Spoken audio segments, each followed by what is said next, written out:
लोकतंत्र लोकलाज से चलता है। जब बहुमत आपने खो दिया है तो स्पीकर साहब को इस्तीफा दे देना चाहिए। आरजेडी यह आरोप लगाए, उसको अधिकार है, लेकिन हम उम्मीद कर रहे थे आरजेडी यह भी बताए कि माननीय तेजस्वी जी के पास 5 विभाग कैसे रहे। मंत्रिमंडल का विस्तार माननीय मुख्यमंत्री जी का विशेषाधिकार है, संवैधानिक रूप से भी अधिकार प्राप्त है। अब जो माननीय मंत्री लोग बने हैं उनके भी विभाग का बंटवारा भी अपेक्षित है। तो स्वाभाविक है, गठबंधन की सरकार है तो विभिन्न दलों की राय और विमर्श के आधार पर ही किया जाएगा। और ये पहली बार नहीं हो रहा है ऐसा। भाई, राष्ट्रीय जनता दल के साथ भी हमारी सरकार थी तो 5-5 विभाग के मंत्री थे माननीय तेजस्वी यादव जी, इसलिए चिंता मुक्त रहना चाहिए, वो समय पर हो जाएगा। लेकिन आरजेडी आरोप लगा रही है कि पेंच फंस गया है नई सरकार में। भाई, तो स्वाभाविक है ना, आरजेडी यह आरोप लगाए, उसको अधिकार है, लेकिन हम उम्मीद कर रहे थे आरजेडी यह भी बताए कि माननीय तेजस्वी जी के पास 5 विभाग कैसे रह गया, वो क्यों नहीं बटा। इसलिए यह समय रहते तय होगा। और इसके साथ ही साथ विधानसभा का स्पीकर का मामला है। भाई, स्पीकर साहब 128 विधायकों का समर्थन प्राप्त हमको है। अब वो इस्तीफा दे देते तो एक आसान रास्ता था।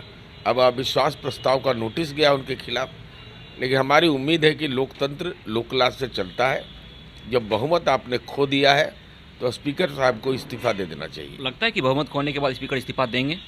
नहीं, मुझे उनकी बाध्यता नहीं है, लेकिन मुझे लगता है कि नैतिक रूप से इतना तो सही करना ही चाहिए कि जब बहुमत खो दिए तो इस्तीफा दे देंगे। जिसने बनाया वही जब अलग हो गए तो हमारे रहने का क्या औचित्य है। आरजेडी यह भी आरोप लगा रही है या खबर यह भी निकलकर सामने आ रही है कि गृह विभाग को लेकर पेच फंसा हुआ है। नहीं, ये सब एकदम बेबुनियाद बात है। विभाग लेकर के कहीं कोई परेशानी नहीं है। अरे, समय रहते हो जाएगा ना, इतना जरूर। खबर यह भी आ रही है कि बीजेपी इस बार हर कदम फूंक फूंक कर रख रही है, किसी भी मसले पर पूर्ण रूप से विचार करने के बाद ही फैसला लिया जाएगा।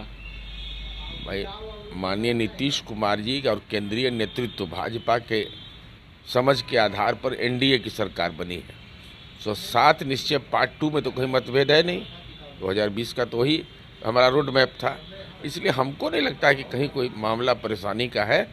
स्मूथ गवर्नेंस हो, यह इम्पोर्टेंट।